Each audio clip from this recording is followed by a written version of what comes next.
আপনাদের কাছে আজকে একটি গল্প শেয়ার করব। সেটা হলো, আপনারা আমার ভিডিওর মাধ্যমে বা আমার ভিডিওর মাঝে একটি জিনিস দেখতে পাচ্ছেন, সেটা হলো ইট ভাটা। এই ইট ভাটাটা আপনারা সচরাচর সব এলাকায় থাকে এবং সব জায়গায় আছে। আপনি বলতে পারেন এই ইট ভাটার বিষয়ে আপনি কি শোনাতে চান বা কি বোঝাতে চান। আজকে এই ইট ভাটা রাস্তার পাশ দিয়ে যাচ্ছিলাম, হঠাৎ করে আমার গল্পটা মনে পড়লো, বিধায় আপনাদেরকে শেয়ার করব এই ইট ভাটার বিষয়টি।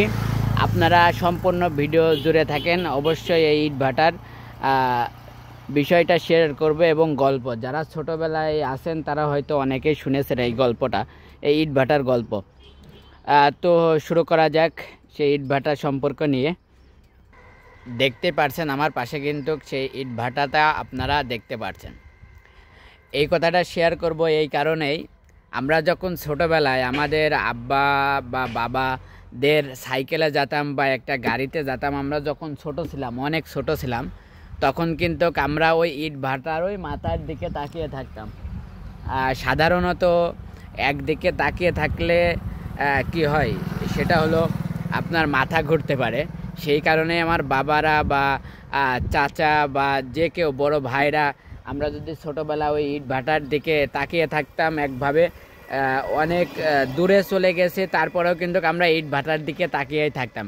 এই কারণে কিন্তু আমাদেরকে বলতো যে ওই ইট ভাটার দিকে যদি তুমি তাকিয়ে থাকো তাহলে কি হবে, তুমি কিন্তু তোমাকে ইট ভাটার ভিতর টেনে নেবে। এমন একটা গল্প কিন্তু আমাদেরকে শোনাতো এবং আমরা কিন্তু পরবর্তীতে আর তাকাতাম না।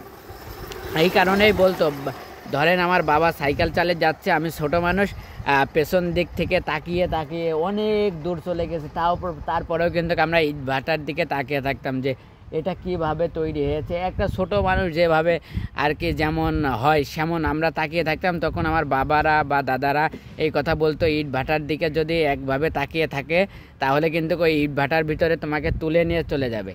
কার কার সাথে ছোটোবেলায় এমন হয়েছে, শৈশবে এমন হয়েছে, অনেকেই গল্প করে এবং অনেক বড় ভাইদের সাথে আসলে কিন্তু সাইকেলে বা বাইকে আসলে, কোনো গাড়িতে গেলে এমন গল্প কিন্তু আমার বড় ভাইরা করতো। আপনাদের সাথে কি সেম এই বিষয়টা ঘটেছে কি অবশ্যই বলবেন, আর যদি ঘটে থাকে তাহলে ভিডিওটা শেয়ার করবেন, শেয়ার করে দিয়ে অন্যদের দেখার সুযোগ করে দেবেন।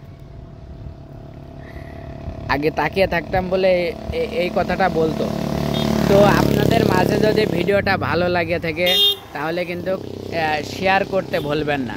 তো ভালো থাকবেন, সুস্থ থাকবেন, গল্পটা কেমন লাগলো অবশ্যই জানিয়ে দেবেন।